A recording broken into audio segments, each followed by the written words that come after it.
At first I thought it was love, but I discovered in the worst possible way that some men only know how to love with closed fists. Hello, my dears. My name is Carla, but you can call me Grandma Carla. I'm 72 years old, and I was born in Harrisburg, Pennsylvania in 1953. Today, I want to share with you a story that I've kept deep in my heart for over 40 years. A story that even my own grandchildren don't fully know.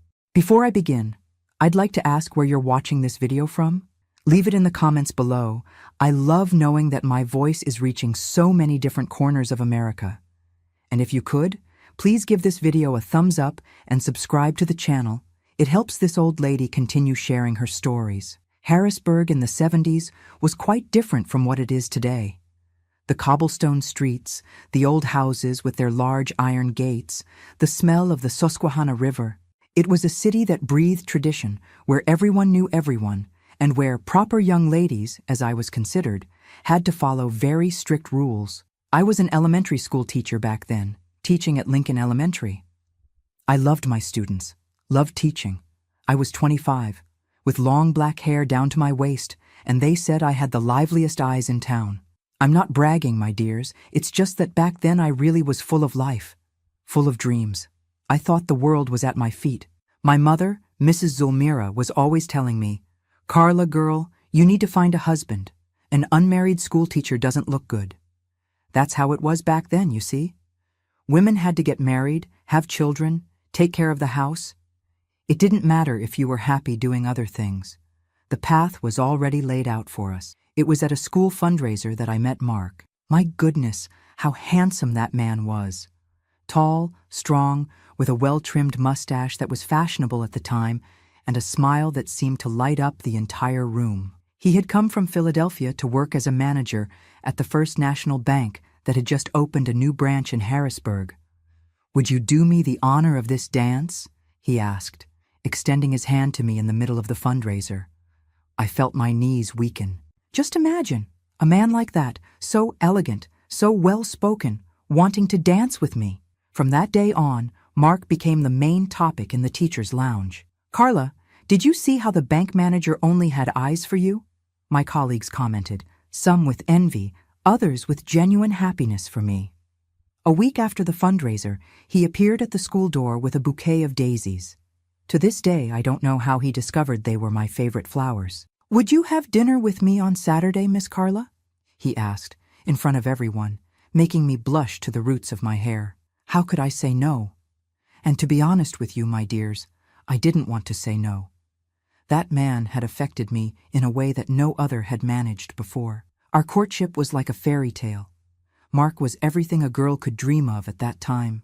Educated, gentlemanly, respectful. He opened the car door for me, pulled out my chair for me to sit in restaurants, brought me small gifts for no special reason. A book he had seen and thought of me. A chocolate when he knew I was tired after a difficult day at school. "Carla, you're the most incredible woman I've ever met," he would tell me, holding my hands in his. "I've never seen anyone with so much love for life, with so much passion for what they do. And the best part, he seemed genuinely interested in my work. He asked about my students, about my teaching methods, listened attentively when I talked about one child's difficulties or another's. At that time, this was rare.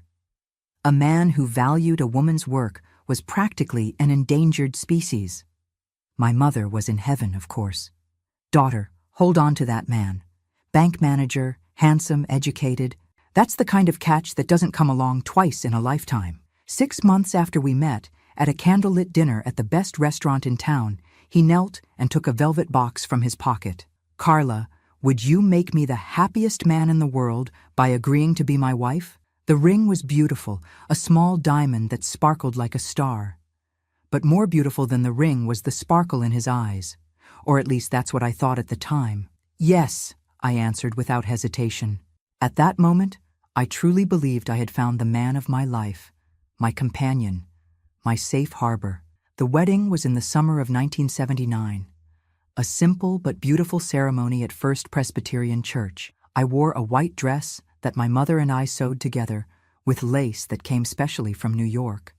Mark was very elegant in a tailored navy blue suit. When we entered the reception together, I felt as if I was floating.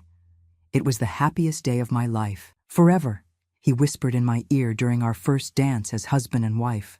If only I had known what forever would really mean. The first few months were wonderful, like a continuation of our courtship. We had bought a simple but cozy house in the suburbs. I continued teaching. He worked at the bank. On weekends, we went to Lake Harrisburg, had barbecues with friends, went to the movies. We were happy, or at least I was. It was on our first wedding anniversary that I noticed the first sign. We had arranged to have dinner out at the same restaurant where he had proposed to me. I got all dressed up, put on my best dress, the perfume he had given me as a gift. I waited, and Mark never showed up. When he finally appeared around 10 at night, he smelled of alcohol and had an irritated expression. "Sorry, I had a last-minute meeting at the bank," he said dryly, without looking me in the eye. Later, I discovered that the meeting had been at the bar with his work colleagues.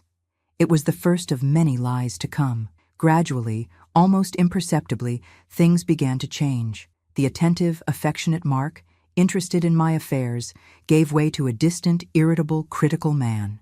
"Do you really need to wear that dress? Isn't it a little tight on you?" he would comment, making me feel insecure about my body. "This habit of yours of talking to everyone, it almost seems like you're flirting with other people's husbands," he would say, when I simply exchanged a few words with neighbors or couple friends. My work, which he had once valued so much, became a reason for constant criticism. Why continue teaching?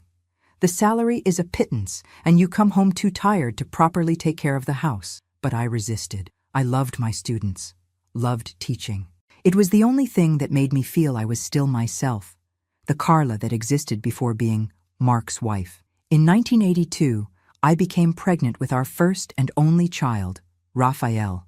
I thought a baby might bring us closer again, bring back the Mark from the beginning. For a brief period, it worked.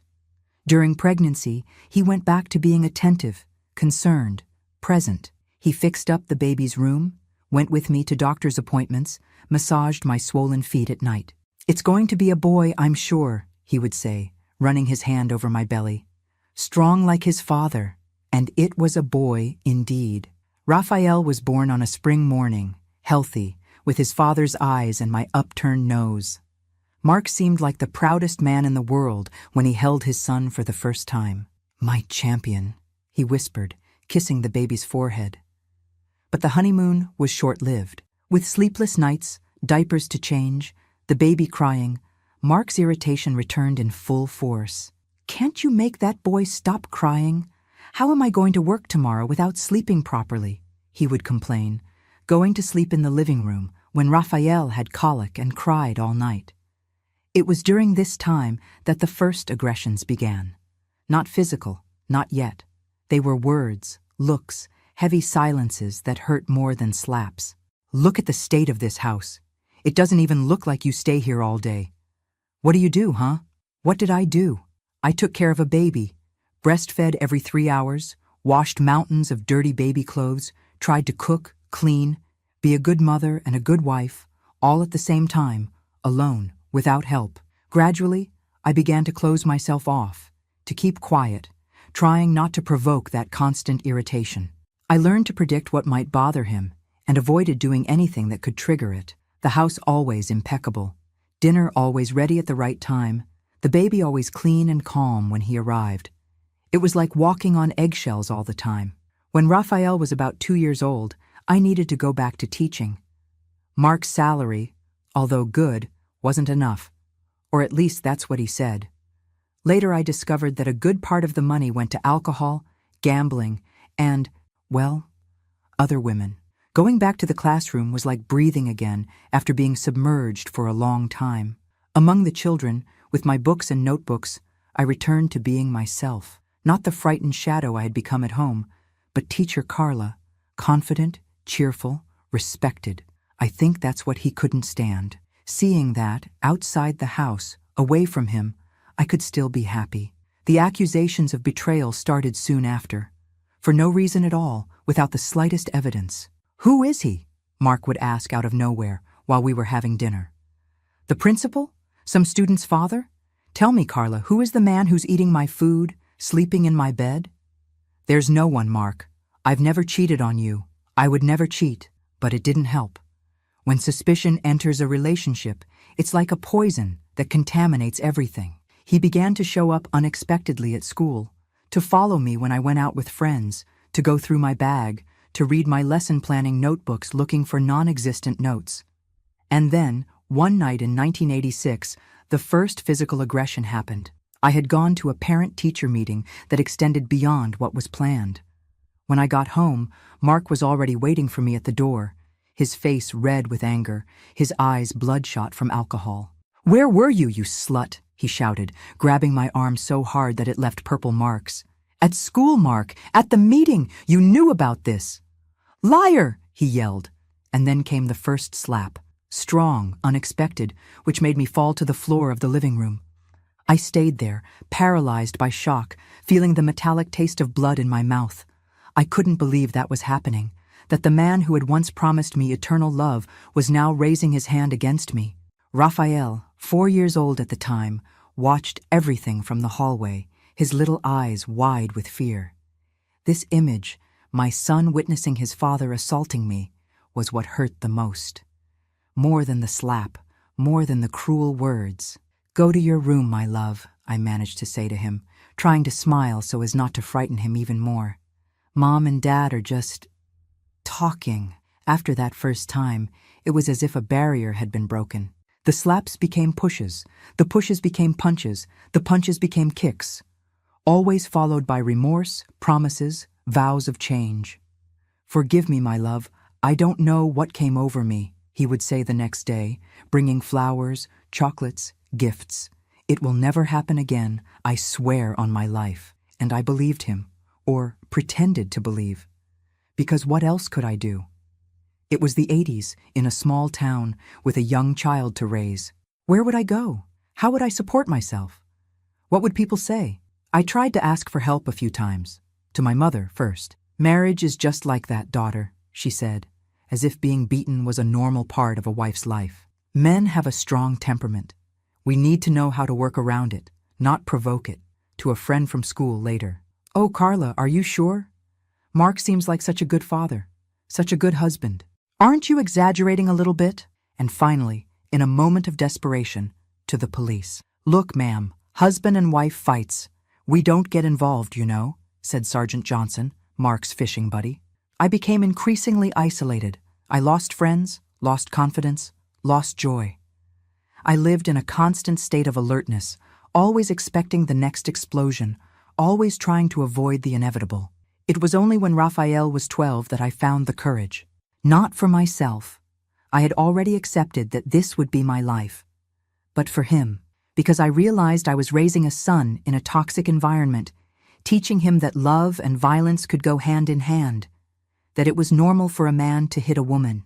One night, after another session of screaming and slapping because dinner wasn't the way Mark wanted, Raphael came into my room while I was crying, trying to hide my black eye with makeup. "Mom," he said, with a seriousness that no child should have, "we need to leave. Dad will end up killing you one day." It was like a slap, another one, but of reality.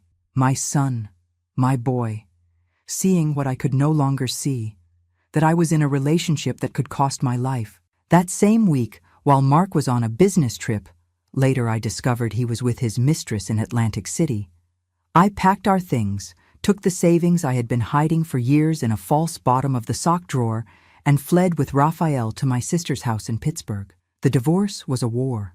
Mark used all his power, his connections, his money, to make me look like a crazy woman, a negligent mother, an ungrateful wife. But I had evidence, photos of the bruises, witnesses to the verbal abuse, even a recording of one of his rage explosions that Raphael had made secretly with a tape recorder. After almost a year of legal battle, I got the divorce and custody of my son.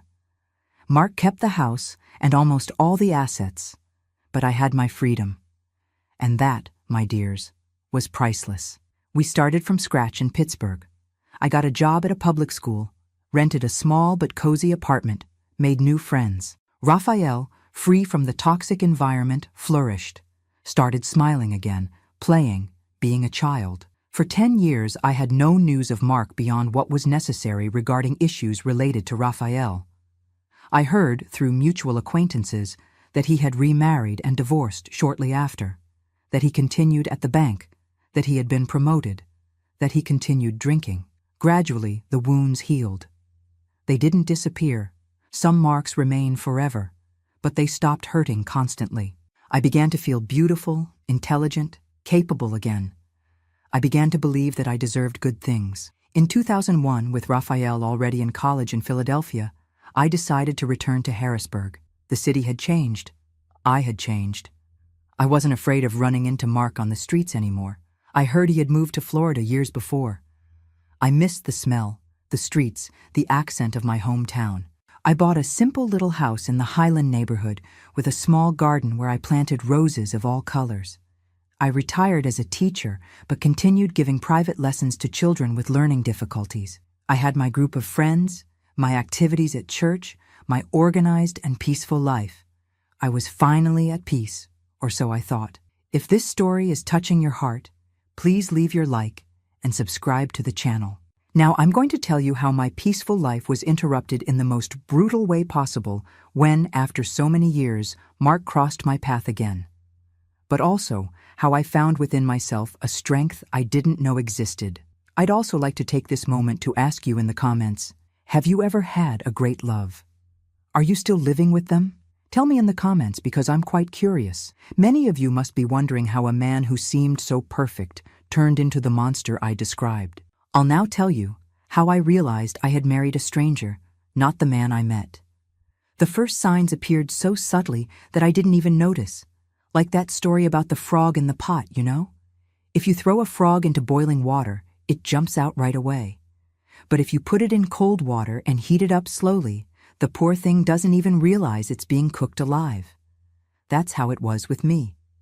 It started with small comments about my clothes. Isn't that dress a bit too showy for a teacher, Carla? Then came criticisms of my way of talking, laughing, behaving in public. Do you really need to tell all these school stories at dinner? Nobody's interested. Mark had two personalities. In public, he continued to be the perfect husband, attentive, polite, affectionate.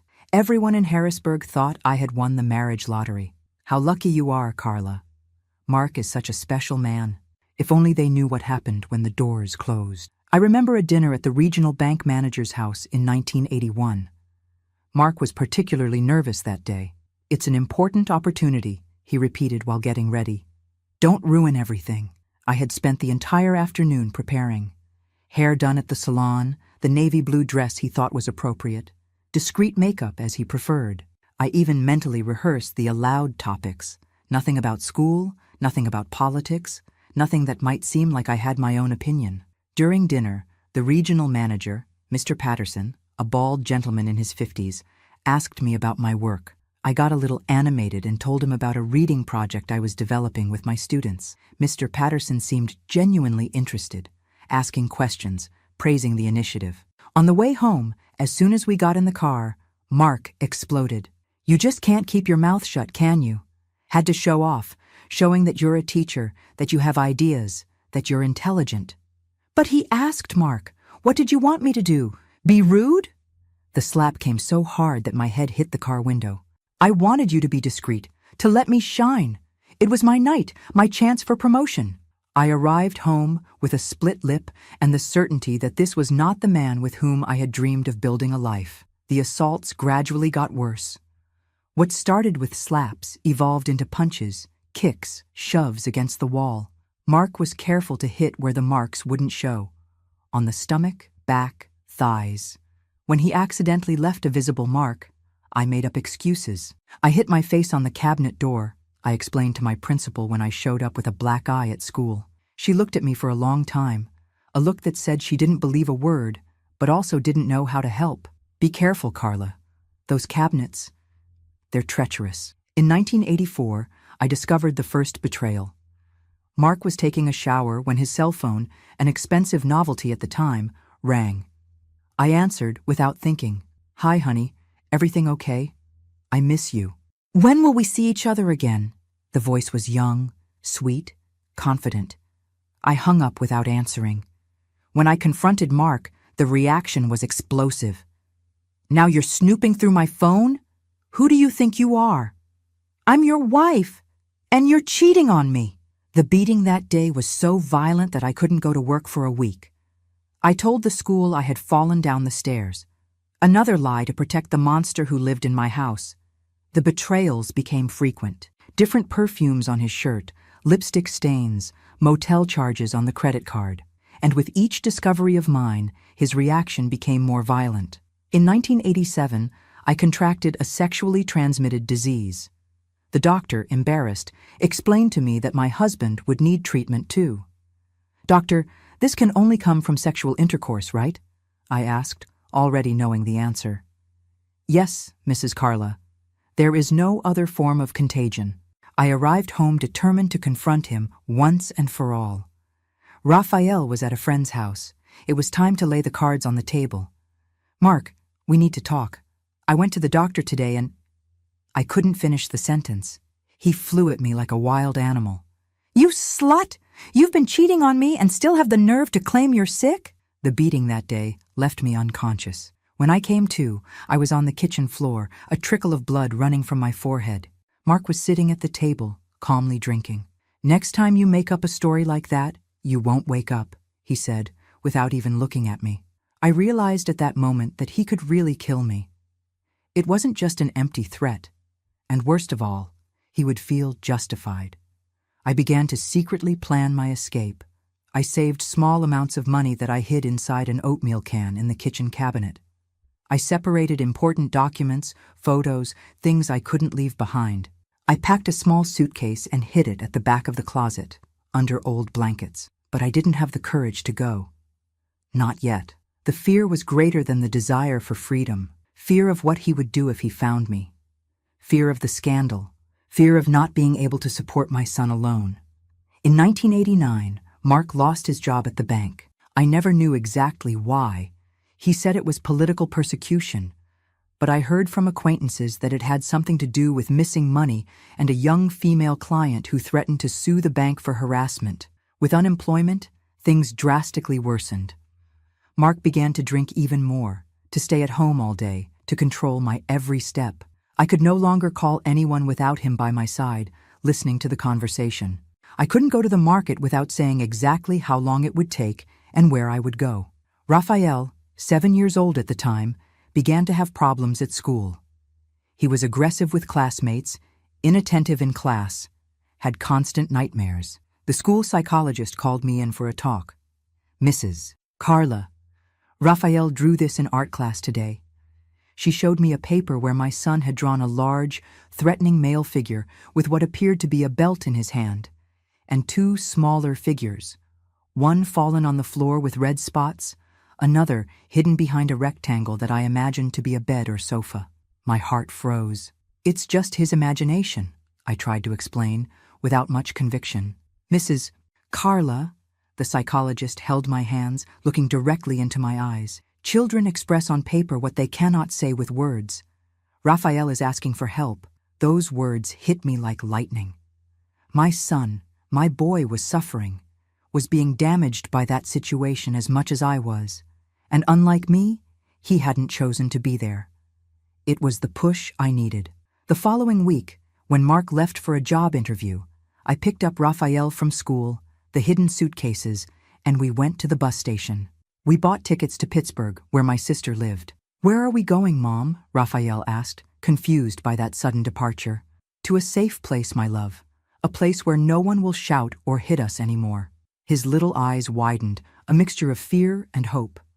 "And Dad?" "Your father. Needs help that we can't give. Maybe someday, when he's better, you can see each other again." It was the hardest and also the bravest thing I've ever done in my life, leaving everything behind, house, furniture, memories, the life I knew, to start from scratch. But I was absolutely certain that if I stayed, I wouldn't live to see Raphael grow up. Mark's reaction was exactly what I feared. Threatening calls to my sister's phone. "I'll find you, you slut. I'll bring my son back and you'll regret being born." He showed up in Pittsburgh 2 weeks later, drunk, shouting in front of my sister's building. The police were called. He spent the night at the police station, was released on the condition that he return to Harrisburg immediately. But that was just the beginning of the war.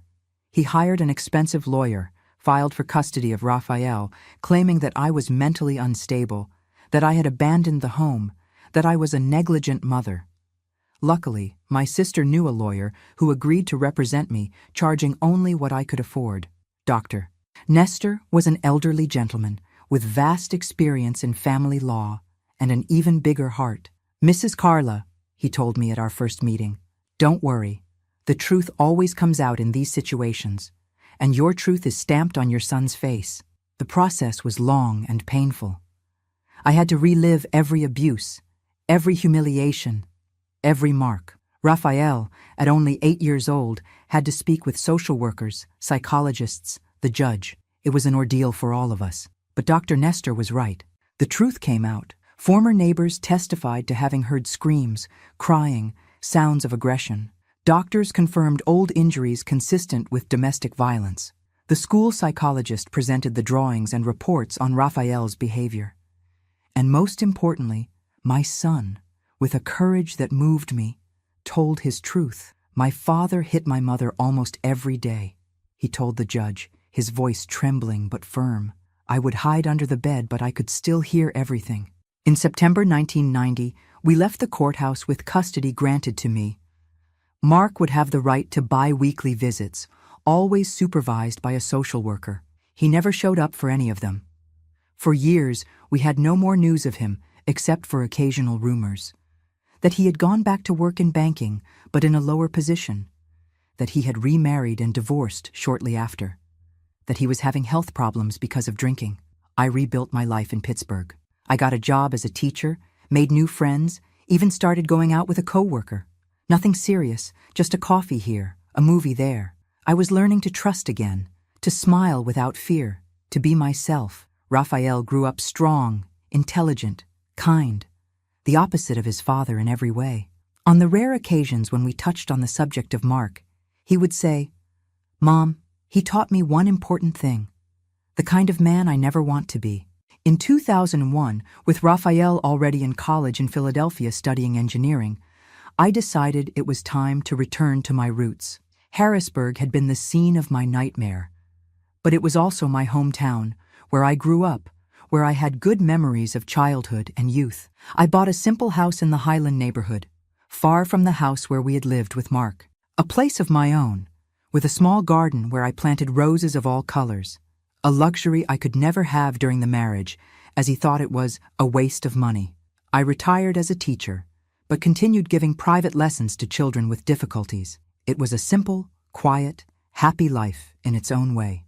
I had my friends, my crafts group at church, my plants, my books. I talked to Raphael almost daily on the phone, and he came to visit whenever he could. In 2003, I heard from an old acquaintance that Mark had returned to Harrisburg. He was sick, liver cirrhosis, a consequence of years of alcoholism, and had come to stay with an older brother who still lived in the city. I felt a strange mixture of emotions upon receiving the news. It wasn't hatred, nor fear. Perhaps a kind of distant pity, as if he were a character in a sad story I had read a long time ago. "Are you okay with that?" my friend asked, concerned. "I am," I answered, and it was true. This city is big enough for both of us. What I didn't know was that Harrisburg wouldn't be big enough to keep a distance from the man who had destroyed so many years of my life. And that even sick, aged, apparently defeated by life, Mark still harbored within himself the same monster as always, just waiting for the right moment to reappear. Starting over at 37 wasn't easy. I had only a suitcase of clothes, some hidden savings, and a traumatized son to raise. But when we arrived in Pittsburgh, at my sister Helen's house, I felt for the first time in years that I could breathe without fear. "Welcome to your new life," Helen said, as she opened the door to the small 2-bedroom apartment where she lived alone since her separation. Not many explanations were necessary. She had always suspected something was wrong in my marriage, even with all my skill at hiding the marks and forcing smiles. The apartment was cramped for 3 people, but it seemed like a palace compared to the house of horrors where I lived with Mark. There were no shouts, no doors slamming, no sound of heavy footsteps announcing danger, just the comforting silence of peace. Raphael slept with me in the guest room. In the first few weeks, he woke up screaming almost every night. "He's going to find us, Mom. He's going to take us back." I hugged him tightly, feeling his small heart racing against my chest. "We're safe now, my love. No one is going to hurt us anymore." It was a promise I wasn't sure I could keep, but I repeated it with all the conviction I could muster. Pittsburgh was a university town, vibrant, full of opportunities. Helen worked as a nurse at the university hospital, and through her contacts, I got an interview for a substitute teacher position at a public school. I remember how nervous I felt that morning. I carefully chose my only interview outfit, a navy blue skirt and a simple white blouse that I had brought in the suitcase. Helen lent me a pair of shoes and a discreet necklace. "You're going to nail it," she said, as I looked at myself in the mirror, trying to recognize the woman staring back at me. She was no longer the confident young woman from before the marriage, nor the frightened shadow of the last years with Mark. She was someone in between, trying to rebuild herself. The school principal, Mrs. Jenkins, was a lady in her 60s, gray hair pulled back in a severe bun, thick framed glasses on the tip of her nose. She analyzed my resume for long minutes while I tried to control the trembling in my hands. 10 years of experience in Harrisburg. Good references, she murmured, without raising her eyes from the paper. "Why did you leave there, Miss Carla?" The question I feared. I had rehearsed various answers the night before, all avoiding the complete truth. Family matters. Needed a change. Came to accompany my sister. But sitting there, before that woman who seemed to see through my rehearsed words, I decided to risk the truth. I fled from an abusive marriage, Mrs. Jenkins. My ex-husband had been abusing me for years. I left with just my son and what fit in a suitcase. I'm starting from scratch. She slowly removed her glasses, her eyes now fixed on mine. For a moment, I thought I had made a terrible mistake, that she would judge me unstable, problematic, a bad influence on the students. "My dear," she finally said, her voice softening in a way that didn't match her austere appearance. "You're not starting from scratch. You're starting with 10 years of experience, with your courage, with your ability to protect your son. That's worth more than any diploma." I started working the following week. A 4th grade class, 30 curious and noisy children who quickly became my safe haven. In the classroom, I was still Miss Carla, competent, creative, respected. There, for a few hours a day, I could forget I was a woman fleeing from her own past. The salary wasn't much, but with Helen's help with expenses, we managed to get by. In 3 months, we had saved enough to rent a small apartment near the school, just 1 bedroom, a tiny living room, and a kitchen that barely fit 2 people. But it was ours. A safe space, just ours. The first night in our new home was magical. We had a picnic on the living room floor, since we didn't have a table yet, eating sandwiches and drinking soda straight from the bottle, something Mark would never allow. "We're on an adventure, aren't we, Mom?" Raphael asked, his eyes shining with a joy I hadn't seen in a long time. "Yes, my love. The biggest adventure of our lives." But not everything was rosy. The divorce process was a cruel battle. Mark used all the resources at his disposal to destroy me. He hired one of the most expensive lawyers in Harrisburg, made absurd accusations about my mental health, my ability as a mother, my morals. "She abandoned the home without reason. She ran away with my son. She has a lover in Pittsburgh," he would shout in the courthouse corridors when we met for hearings. Dr. Nestor, my lawyer, an elderly gentleman with decades of experience in family law, advised me to stay calm. "Let him show who he really is, Carla. The truth always comes out." And it did.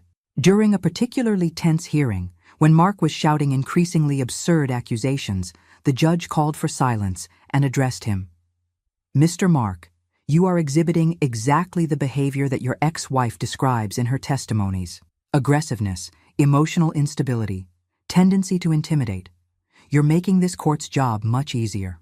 It was a small victory that gave me strength to continue fighting. Raphael, at only 8 years old, went through evaluations with psychologists, social workers, the judge. It was painful to see him having to talk about the terrible things he witnessed, but his courage also filled me with pride. "My father hit my mother," he said during a session with the court psychologist, his voice small but firm. "I saw blood many times. She said she had fallen, but I knew it was a lie." In September 1990, After almost a year of legal battle, the judge granted me permanent custody. Mark would have the right to bi-weekly visits supervised by a social worker. "I don't want to see him," Raphael said when I told him about the visits. "I'm afraid." "You don't need to be afraid, my love. There will always be someone with you, and if you don't want to continue, we can ask the judge to review this." But it was never necessary. Mark didn't show up for any of the scheduled visits. It seemed that once he could no longer control me, he lost interest in his own son. The following years were ones of reconstruction. Slow, sometimes painful, but steady. From substitute teacher, I became permanent. We rented a larger apartment in a better neighborhood. I managed to buy a used car, a freedom I never had during the marriage, since Mark wouldn't allow me to drive. "It's too dangerous for women," he would say. But in truth, it was just another way to keep me dependent, isolated. Raphael adapted well to the new school, made friends, started practicing martial arts, something that helped him a lot to channel the anger and fear he still carried inside. Gradually, the nightmares diminished, the frightened expression giving way to more frequent smiles. I was healing too. I started therapy, a luxury I paid for with sacrifice, but which was essential for my recovery.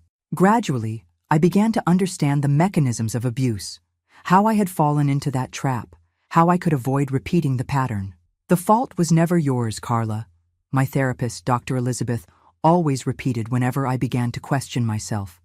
Abusers are masters of manipulation, of making the victim feel responsible. It was a long process learning not to blame myself, not to think, if I had been a better wife, if I had kept the house cleaner, if I hadn't provoked him, to understand that nothing, absolutely nothing, justifies violence. In 1994, 4 years after the divorce, I allowed myself to start living again, not just surviving. I accepted an invitation from a fellow teacher for coffee after class. Anthony was a widower, had 2 teenage children, and a gentleness in his eyes that reminded me of the father I lost as a child. Our first meeting was at a coffee shop near the school.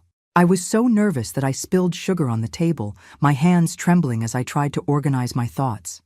I hadn't gone out with a man in so long that I had forgotten what it was like. "You don't need to be nervous, Carla," Anthony said, his voice calm as always.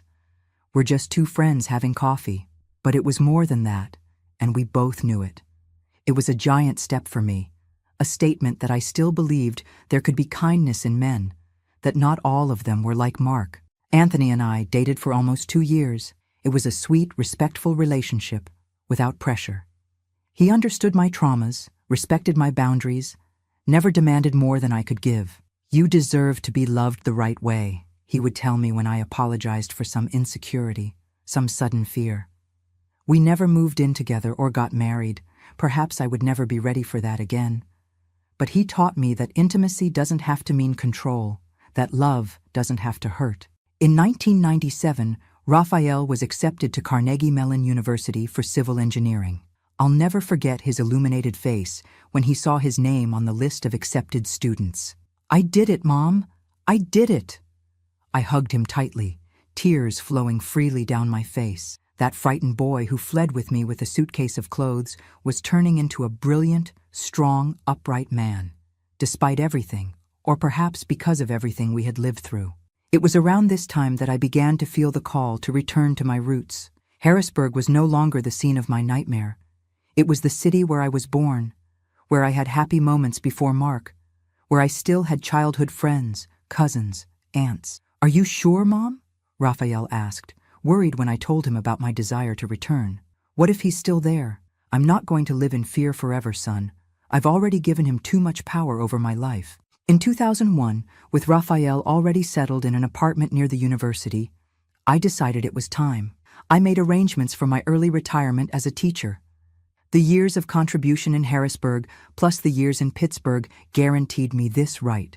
Anthony and I said goodbye with affection and the promise to keep in touch. His children were already on their way in life, and he was planning to move to the coast soon to fulfill the dream of a bed and breakfast by the sea. "You'll be fine, Carla," he told me at our last meeting. "You're the strongest woman I've ever met." I returned to Harrisburg on a spring day in 2001. The characteristic smell of the city, a mixture of the Susquehanna River with the sweet scent of the chocolate factory, hit me as soon as I got off the bus. It was as if time had stood still in many ways. With my small savings and the money from selling the car, I managed to buy a simple house in the Highland neighborhood, far from the area where I lived with Mark, where I could truly start from zero. The house needed renovations, but it had a sunny backyard where I started planting a garden, something I always wanted and never could have during the marriage. Roses, sunflowers, lavender, herbs for tea. My own little paradise. I started giving private lessons to supplement my retirement. Children with learning difficulties, teenagers needing reinforcement for college entrance exams. The work kept me active, connected, useful. I renewed old friendships, made new ones. I joined a crafts group at the neighborhood church, started attending a senior choir, even though I didn't consider myself elderly yet at 48. Life was simple, but satisfying. Raphael graduated with honors in 2002 and got a good job at an engineering firm in Philadelphia. He would visit me regularly, always concerned that I was really okay, really safe. "Mark never came after you?" he would always ask, the old fear still present in his eyes. "No, my son. And even if he did, I'm no longer that frightened woman. I've learned to defend myself." It was true. Besides the therapy that I continued doing, even if less frequently, I had taken a self-defense course in Pittsburgh, had installed reinforced locks on all doors and windows of the house, kept pepper spray in my purse and beside the bed. I didn't live in fear, but I wasn't naive either. I knew that abusers rarely give up easily on their victims. Statistically, the most dangerous period for a woman is precisely when she manages to leave the abusive relationship. The abuser, without the control he had before, frequently resorts to increasingly desperate and violent acts. I had escaped that fate once, when I fled to Pittsburgh. But now, being back in Harrisburg, I knew I needed to keep my eyes open. In 2003, through an old school colleague whom I met by chance at the market, I learned that Mark had returned to Harrisburg. He was sick, liver cirrhosis, and had come to stay with his older brother who still lived in the city. The news didn't affect me as much as I feared. I didn't feel fear or anger, just a strange indifference, as if it were information about a stranger, not about the man who had destroyed so many years of my life. "Are you okay with this?" my friend asked, genuinely concerned. "I am," I answered honestly. "This city is big enough for both of us." That night, I called Raphael to tell him the news, trying to sound casual so as not to alarm him. "Mom, I don't like this," he said immediately. "Why don't you come to Philadelphia? We can find an apartment near mine." "Son, I'm not going to let him drive me out of my city again. I've already run away once. I'm not running away again." I promised Raphael to take extra precautions, stay alert to any strange movement, not walk alone at night. It was enough to calm him down, but not enough to prevent what was to come. For months, I had no sign of Mark. I occasionally heard about him, that he was increasingly sick, that he rarely left his brother's house, that he drank despite medical recommendations. But I never saw him. We never crossed paths in the streets of the city. I began to relax, to lower my guard. Maybe he didn't even know I had returned. Maybe he didn't care anymore. Maybe he was too busy fighting his own disease to worry about ghosts from the past. I was wrong. Terribly wrong.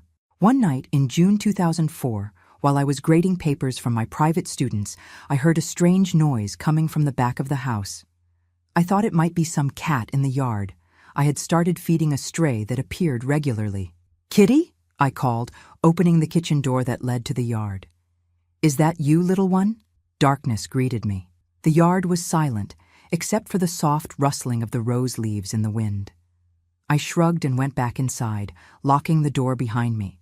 I didn't realize that by opening that door, I had sealed my fate. I didn't realize that eyes were watching me from the shadows. Eyes I knew very well, eyes that I once thought were the window to the soul of the man I loved, but that had long since become the entrance to my worst nightmare.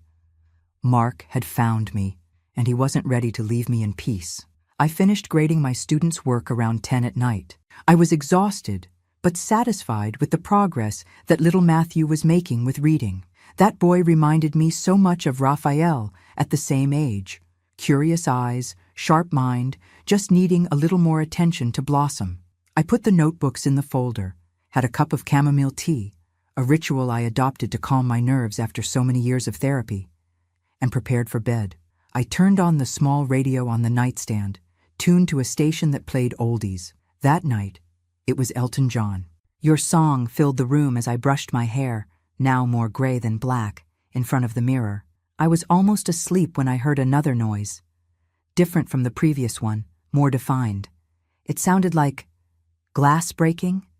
I sat up in bed, my heart racing. Must be some neighbor, I thought, trying to convince myself. But then I heard footsteps, inside the house, in the kitchen. There was no doubt now. Someone had broken into my house.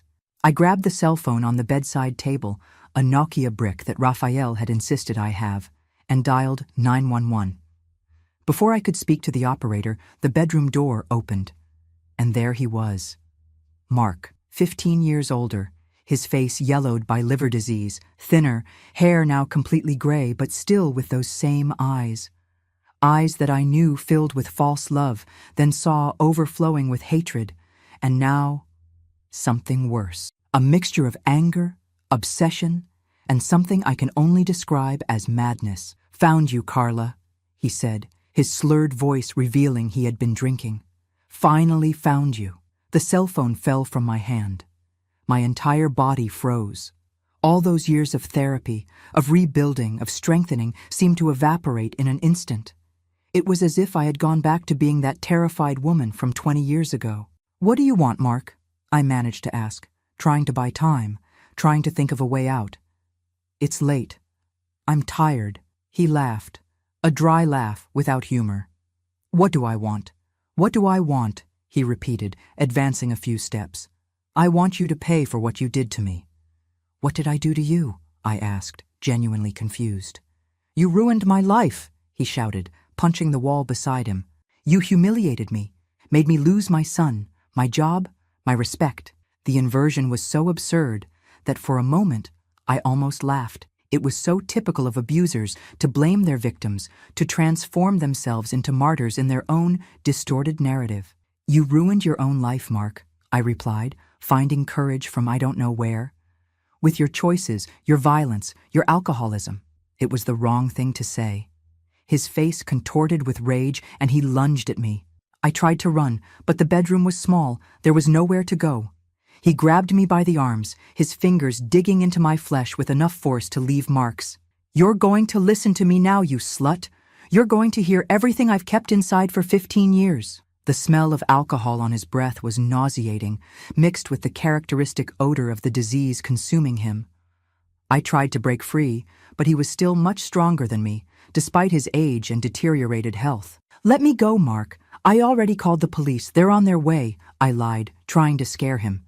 He laughed again. "The police? You still think they're going to help you? You never learned, did you?" With a sudden movement, he threw me onto the bed. I fell on my back, the air escaping from my lungs with the impact. Before I could catch my breath, he was on top of me, one hand squeezing my throat, the other tearing my nightgown. "I'm going to teach you a lesson you'll never forget," he growled, his face so close to mine that I felt drops of saliva spraying on my face. At that moment, something broke inside me. Not out of fear, but out of anger. Anger for everything he had done to me. Anger for all the stolen years. Anger because he thought he still had the right to touch me, to hurt me. "No!" I shouted, gathering all the strength I had in my body. "Never again!" I managed to raise my knee forcefully, hitting him between the legs. He howled in pain, loosening his grip on my neck. It was enough for me to wriggle free, rolling to the side of the bed. But he recovered quickly. He grabbed my ankle when I tried to run to the door, pulling me back. I fell to the floor, hitting my chin hard. The metallic taste of blood filled my mouth. "You're going to pay for that, you cow!" he shouted, dragging me across the floor as if I were a sack of potatoes. I fought like I had never fought before. I kicked, scratched, bit. I managed to hit his face with my nails, leaving 3 red streaks on his yellowed cheek. This only enraged him more. He slapped me so hard I saw stars, then another, and another. My face burned, my ears were ringing. I tasted blood mixed with tears. "You are mine," he continued shouting between blows. You've always been mine. No one else can have you. I don't know how long that hell lasted. Minutes? Hours? Time seemed to have lost meaning. Each blow, each insult, each violation was an eternity of pain. At some point, I stopped fighting. Not out of surrender, but strategy. The more I resisted, the more violent he became. Maybe if I pretended submission, he would lower his guard. "Please, Mark," I begged, my voice broken by crying. "You're hurting me." "It's supposed to hurt," he replied. But the tone had changed. There was a sick satisfaction now, as if my suffering was exactly what he wanted. He lifted me from the floor by my hair, dragging me back to the bed. I was semi-conscious from pain, but my mind was working frantically. I knew what would come next. I knew that, if I allowed it, it would be like going back 20 years in time, losing everything I had rebuilt with so much effort. "Let's see if you're still good for something," he said, beginning to unbuckle his belt. It was at that moment that I saw the opportunity. On the bedside table, within my reach, was the heavy ceramic lamp that I had bought at a church craft fair. With him distracted with his own belt, I extended my hand and grabbed the lamp. I didn't think twice. With all the strength I could gather, I hit his head. The impact was so strong that the lamp broke, ceramic shards flying across the room. Mark staggered backward, dazed, blood flowing from a cut on his forehead. For a moment, I thought I had succeeded, that he would fall and I could escape. But he recovered too quickly. With an animalistic roar, he lunged at me again. This time, there was nothing within my reach to use as a weapon. I tried to roll away, but he grabbed my arm, twisting it behind my back with such force that I felt something snap in my shoulder. The pain was excruciating, tearing a scream from the depths of my throat. It was as if my entire arm was on fire. He had dislocated my shoulder. "Now you're going to learn who's in charge," he growled, turning me face down on the bed, pressing my face against the pillow with such force that I could barely breathe. Panic took over. He was going to kill me. After everything, after all the struggle, all the rebuilding, I was going to die at the hands of the same man who had already stolen so many years of my life. No, I couldn't allow it. With my good arm, I desperately felt around, looking for anything I could use as a weapon. My fingers touched something cold, metallic. The scissors I used to cut paper, which I had left on the bedside table after preparing material for a student. I grabbed the scissors, hiding them in the palm of my hand. I needed a moment, just one moment of distraction from him. It came when the phone in the living room started to ring. The shrill sound broke the air, making Mark slightly loosen the pressure on my neck, turning his head toward the noise. It was all I needed. With a quick movement, I turned my body and plunged the scissors into his chest with all the strength I had. The shock in his eyes is something I'll never forget. It wasn't pain, not yet.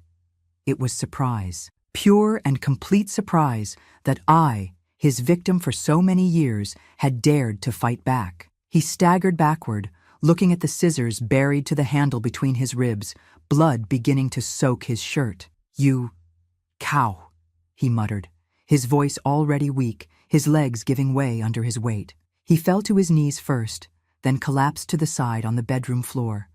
The blood began to form a pool around him, dark against the wooden floor. I remained paralyzed for a few seconds, unable to believe what had just happened. Then, survival instinct took over. Ignoring the excruciating pain in my dislocated arm, I crawled out of bed, picked up the cell phone that had fallen on the floor, and dialed 911 again. "Emergency," answered a female voice on the other end. "I need help," I managed to say, my voice trembling uncontrollably. "My ex-husband broke into my house. He attacked me. I stabbed him. There's a lot of blood." I gave my address between sobs, and the operator assured me that police and an ambulance were on their way. "Stay on the line with me, ma'am. Don't hang up." I looked at Mark lying on the floor. His eyes were open, fixed on me, but the gleam of hatred had disappeared. He seemed empty. His breathing was shallow, spaced out. Part of me wanted to help him, staunch the bleeding, do something. After all, despite everything, he was the father of my son. We had shared a life, even if filled with pain. But another part, the part that had fought for decades to survive, to rebuild, knew that approaching him would be risking my own life. Even wounded, even dying, he was still dangerous. I stayed in the farthest corner of the room, the phone pressed against my ear, my eyes fixed on him, ready to run if he moved. He didn't move. Even before the police arrived, Mark stopped breathing. His eyes, those eyes that once made me believe in fairy tales, became glazed, lifeless. The police arrived first, then the ambulance.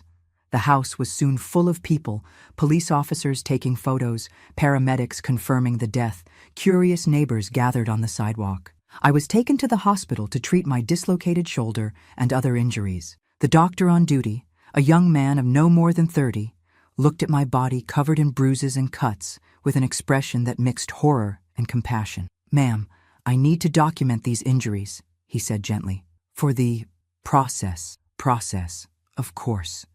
I had killed a man. Even in self-defense, even after everything he did, I had taken a life. There would be consequences." At the police station, after being medicated, I gave my statement. I told everything, not just about that night, but about the 20 years of abuse, about the escape to Pittsburgh, about the difficult divorce, about my return to Harrisburg. The detective, a middle-aged man with deep circles under his eyes, listened in silence, occasionally taking notes. "Do you have evidence of the history of violence?" he asked when I finished my account. "I have the divorce proceedings, the medical reports from that time, my son's testimony, witnesses in Pittsburgh and Harrisburg," I replied, exhausted but determined. "And I have this." I pointed to my body marked again by that man who swore to love me. I was released the following morning, after paying bail. The case would be investigated. There would be a trial. But the detective made it clear that everything indicated self-defense. As I left the police station, I found Raphael waiting for me. He had driven all night from Philadelphia after receiving the call from the police. "Mom," he shouted when he saw me, running to hug me carefully, aware of my injuries. "My God, look what he did to you."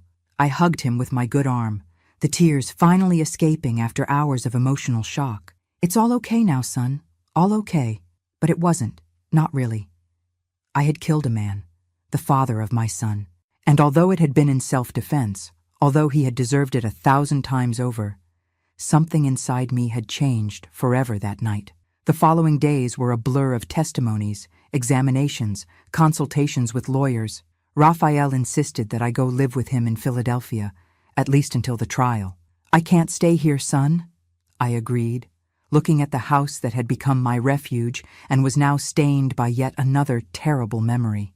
"But I also can't stay in Philadelphia forever. I need to face this, resolve this." The investigation took 3 months. Testimonies were collected from everyone who knew our history.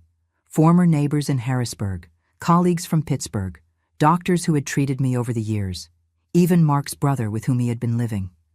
To my surprise, his brother testified in my favor. Mark never got over the divorce, he told the police. He drank more and more, talked about getting revenge on his ex-wife. When he discovered she had returned to Harrisburg, he became obsessed. I started hiding the car keys so he wouldn't go out at night, but that night, I didn't realize he had left. The autopsy revealed that Mark's liver was completely destroyed by cirrhosis. According to the medical examiner, even without the scissors wound, he probably wouldn't have lived more than a few months. "In a way, ma'am, you only accelerated the inevitable," said the coroner during his testimony, receiving a disapproving look from the prosecutor. The trial took place in February 2005, 8 months after that terrible night. The court was full. Cases like mine weren't common in Harrisburg, especially involving people known in the community as Mark and I were. My lawyer built a solid defense based on the documented history of violence, the physical evidence of the break-in and assault, and the witnesses who confirmed Mark's obsession. The prosecutor, a young man with evident political ambitions, tried to paint me as a vindictive woman who had lured her sick ex-husband into a trap. But his allegations fell apart when we presented the photos of my injuries from that night, the medical report confirming the dislocated shoulder, the broken teeth, the cuts and bruises all over my body. After 3 days of trial, the judge announced his decision. This court recognizes that the defendant acted in self-defense, fearing for her life after being brutally attacked in her own residence. All evidence confirms that there was no other viable option to preserve her physical integrity. I declare the defendant innocent of all charges. A murmur ran through the court.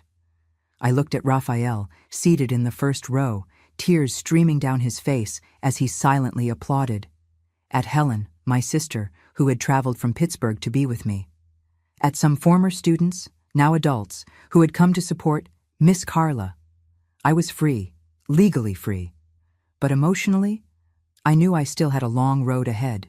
I returned to therapy, now dealing not only with the trauma of abuse, but with the guilt of having taken a life, even in self-defense. My therapist, a lady from Philadelphia specializing in cases of severe trauma, helped me understand that what I felt was normal. "You're a good person, Carla," she would tell me. "Good people feel remorse, even when they've done nothing wrong. That's what differentiates them from people like your ex-husband." I sold the house in Harrisburg. I would never be able to sleep peacefully in that room again, and bought a small apartment in Philadelphia near Raphael. I started teaching again, this time adults in a literacy program. Slowly, I healed. Not completely. Some wounds are too deep to fully close, but enough to smile again, to find pleasure in small things, to believe that there was still a future for me. In 2007, Raphael married Julia, an environmental engineer he met at work. She was everything I could wish for my son. Intelligent, kind, strong, and most importantly, they had a healthy relationship based on mutual respect. "She makes me want to be a better man, Mom," Raphael told me on the eve of the wedding. "Like you always wanted me to be." The following year, my first granddaughter, Clara, was born. Holding her in my arms for the first time was like a rebirth. That small life, so perfect, so full of possibilities, was also a symbol that our family history would not be defined by violence and abuse, that we had broken the cycle. "She has your eyes, Mom," Raphael said as I rocked my little granddaughter. "Eyes that see far ahead." In the years that followed, I dedicated myself to two things: my family and other women who, like me, lived or had lived in situations of abuse. I started as a volunteer at a shelter for women victims of domestic violence in Philadelphia. Later, with the help of Raphael and some friends, we founded a small nonprofit that offered free legal and psychological support. "You transformed your pain into purpose," said a young mother, whom we helped leave an abusive relationship. "That gives me hope." Hope. That's what I wanted to offer.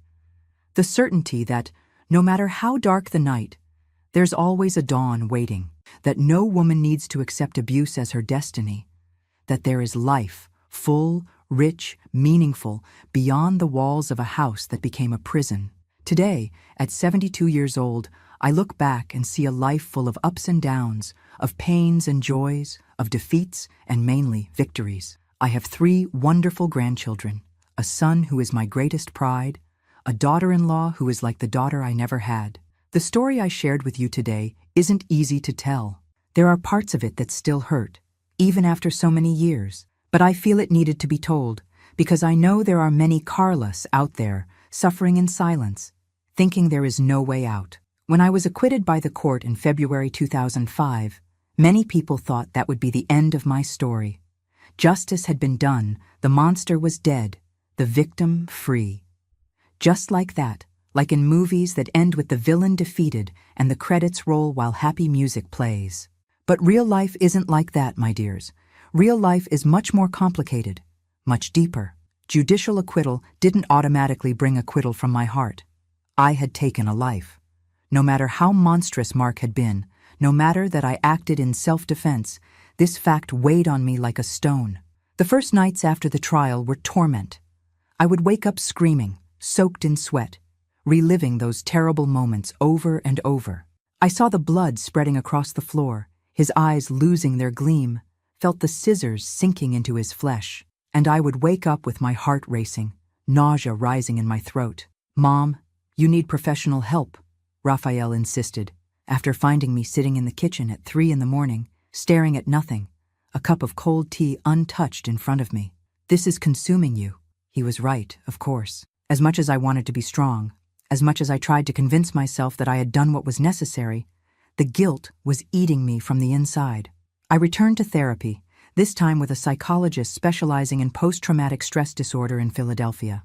Dr. Lucy was a woman in her 50s, with gentle eyes and a voice that seemed to wrap around you like a warm blanket on a winter night. In our first session, she told me something I never forgot. Carla, feeling guilty for taking a life, even in self-defense, isn't weakness. It's humanity. It would be much more concerning if you felt nothing. For months, we worked on old and new traumas, Mark's abuses throughout the marriage, the escape to Pittsburgh, the return to Harrisburg, and finally, that fateful night. You didn't want to kill him, she would constantly remind me. You wanted to survive.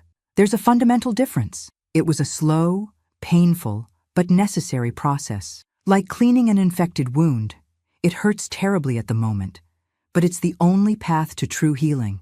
I sold the house in Harrisburg, of course. I would never be able to sleep peacefully in that room again. Every corner held memories that I needed to leave behind. With the money from the sale, I bought a small apartment in Philadelphia, near Raphael. It wasn't big or luxurious, but it was mine. A safe space, without ghosts. One afternoon, while arranging moving boxes, I found an old photo album. Photos of my wedding to Mark, of the first years together, of baby Raphael in his father's arms. It was like opening a box of poisoned memories. Sitting on the floor of the empty living room, I flipped through those pages with a lump in my throat. We were so young, so full of dreams. In some photos, he smiled at me with what seemed to be genuine love. How could everything have gone so wrong? When exactly did that loving smile transform into the mask of hatred I saw for the last time? I thought about burning the album, destroying all those memories, but something stopped me. Those photos were part of my history, no matter how painful it was.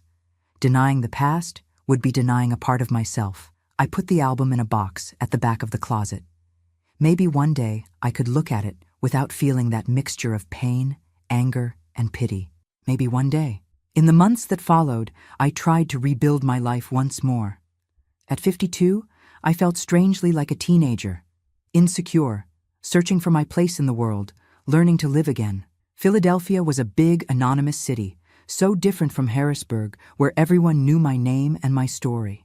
I started teaching in an adult literacy program. It was initially volunteer work, just to occupy my mind and feel useful again. But it soon became much more than that. It became a passion, a purpose. My students were people like me in many ways. They had faced adversities, carried invisible scars, were trying to start over. There was Mrs. Johnson, a 68-year-old lady who had raised 6 children alone and never had the chance to study. Mr. Wilson, who had worked in construction since he was 12 and hid from his colleagues that he couldn't read. Sheila, a victim of domestic violence who had fled from her husband with 3 small children. Each story I heard was a mirror where I saw reflections of my own journey. And each small victory of theirs, the first word read alone, signing their own name without help, self-confidence slowly growing, was also my victory. You're different from other teachers, Sheila told me one day after class. We feel like you understand, you know? That you've been through bad things too. I smiled, holding her calloused hands between mine. Pain only makes sense if we transform it into something good, Sheila. If it helps other people. It was at that moment, in that simple conversation with a student, that I had an epiphany. The true revenge against Mark, against everything he represented, wouldn't be hatred. Not even his death. It would be transforming the suffering he caused me into strength to help other women. The next day, I sought out a shelter for women victims of domestic violence in Philadelphia. I offered myself as a volunteer, to teach, to listen, to simply be present. The coordinator, a middle-aged social worker named Regina, listened to my story attentively. Your testimony would be invaluable for our women, Carla, she said at the end. Showing that there is life after abuse, that it's possible to rebuild, to start over. That's worth more than 1,000 theoretical lectures. I started slowly, just a few hours a week. I helped with practical tasks, organizing donations, assisting with activities for the children, teaching basic notions of financial management for women who, like me once, needed to learn to live on their own after years of dependency. Gradually, I opened up, sharing parts of my story when I felt it could help. Not as an emotional dump, but as an extended hand. And I understand, I've been where you are. In 2006, Raphael surprised me with a proposal. Mom, I've been thinking, what do you think about formalizing this work you've been doing? Creating a nonprofit, something structured to help more women? My son, always so practical, had already researched everything. The legal procedures, the costs, the possibilities for partnerships. Julia, his girlfriend at the time, now my dear daughter-in-law, worked at a company that had funds for social projects and could be a first sponsor. Son, I don't know if I have the capacity for something so big, I confessed, genuinely frightened by the dimension of the project. Mom, he held my hands, looking me in the eyes with that mixture of affection and determination that always reminded me of his maternal grandfather. You've already done much more difficult things in life. This would just be formalizing what you already do naturally. And thus was born Project New Beginning, a small nonprofit dedicated to offering free legal, psychological, and educational support for women victims of domestic violence. We started small, me, Raphael, Julia, and 2 friends I made in volunteer work. Our first headquarters was a tiny room lent by a church in downtown Philadelphia. Our first official case was Mariana, 28 years old, 3 small children, married for 10 years to a man who regularly beat her. When I met her, she was wearing sunglasses to hide her black eye and long sleeves in the January heat to cover her marked arms. I can't leave him, were her first words. I have nowhere to go. I have no way to support my children. I don't know how to do anything. They were words I knew well, the same ones I repeated to myself for years, the invisible chains that kept me tied to Mark for so long. Mariana, I replied, I'm going to tell you a story, my story. In the weeks that followed, we worked together on her case. A lawyer friend of Raphael's handled the separation process pro bono. A volunteer psychologist attended to Mariana and the children. I helped her prepare a resume, train for job interviews, recover the confidence that abuse had shattered. 2 months later, she was in a small but safe apartment with a part-time job that allowed her to care for her children and, most importantly, free. Free from fear, free from violence, free to start over. You saved my life, she told me, hugging me the day she moved. No, Mariana, I gently corrected. You saved your own life. I just showed you it was possible. The success of Mariana's case brought others. One by one, women began to seek us out, often brought by friends we had already helped. Each story was unique. Each situation required a different approach. But the core was always the same. Women trapped in abusive relationships by fear, financial dependence, children, shame, or the terrible combination of all these factors. The project grew organically. In 2007, we secured a larger headquarters, permanent staff, partnerships with companies and public agencies. Raphael, trained in engineering but with a natural talent for administration, took care of the financial and structural part. I was the heart of the operation, the bridge between the women we helped and the services we offered. It was in that same year that Raphael and Julia got married. Seeing my son walking to the altar, an upright, respectful, gentle man, the opposite of his father in every way, was one of the greatest joys of my life. You did it, Mom. Helen, my sister, whispered during the ceremony, squeezing my hand. You broke the cycle. Those words meant more to me than any compliment I had ever received, because my greatest fear, during all those years of abuse, was that Raphael would repeat the pattern, that the violence he witnessed in childhood would mark him irreparably. Seeing him there, vowing love and respect to a strong and independent woman, was confirmation that we had won, really won. In 2008, my first granddaughter, Clara, was born. Holding her in my arms for the first time was an almost mystical experience. That small life, so perfect, so full of possibilities, represented the continuation of a lineage now purified from the poison of abuse. She'll grow up knowing her worth, Mom, Raphael told me as I rocked my little granddaughter. She'll never accept less than respect and true love. As you taught me. The following years were of constant growth, both for the project and for me personally. In 2010, we were invited to expand our work to other cities in Pennsylvania. In 2012, we published a booklet on identification and prevention of abusive relationships that was adopted by public schools throughout the state. In 2015, at 62 years old, I received an invitation to give a lecture at the University of Pennsylvania about our work. I remember the nervousness I felt climbing onto that stage in front of hundreds of social work, psychology, and law students. "I'm not an academic," I began, my voice trembling. "I'm just a woman who lived to tell a story, and who decided to transform that story into a bridge for other women." I spoke for almost 2 hours, sharing not just my personal experience, but everything we had learned in the project over the years. The alarming statistics of domestic violence in America, the patterns that repeated themselves in different social classes, age groups, educational levels, the barriers that prevented women from leaving abusive relationships. At the end, during the question session, a young student raised her hand.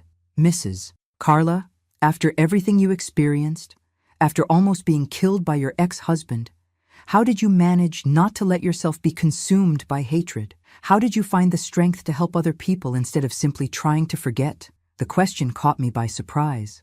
No one had ever asked this so directly. I thought for a few moments before answering. "Hatred is like a poison you drink, expecting the other person to die," I finally replied. I realized that continuing to hate Mark, even after his death, would be allowing him to continue controlling my life, my emotions, my future. True liberation came when I understood that the best revenge wasn't wishing harm on him, but building something good from the harm he did to me. That answer, which came almost intuitively, represented a truth that I myself only fully understood at that moment. My true revenge against Mark wasn't the scissors I plunged into his chest that terrible night. It was each woman we helped leave an abusive relationship, each child who would grow up without witnessing violence at home, each cycle of abuse we managed to break. That's what I want to share with you today, my dears. That true justice doesn't necessarily come from the courts, although they are important. True justice, true liberation, comes from transforming our pain into purpose, our scars into strength to help others. Today, at 72 years old, I look back and see a life that, despite all the pain, was worth living.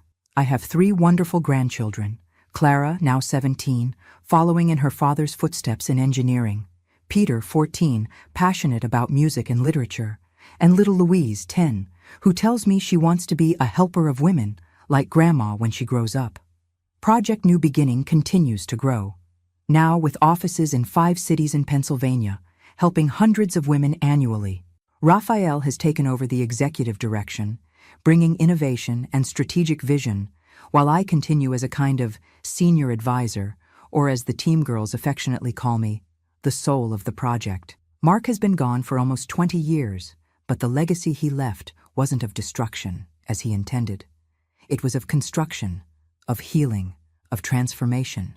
Not by his merit, of course, but because we chose, Raphael and I, not to allow evil to have the last word in our story. If you're watching this video and identify with any part of my story, I want you to know, you are not alone. There is a way out. There is a new beginning. There is life, full, rich, meaningful, beyond the walls of the house that became your prison. And if you know someone who may be living in an abusive situation, don't close your eyes. Extend your hand.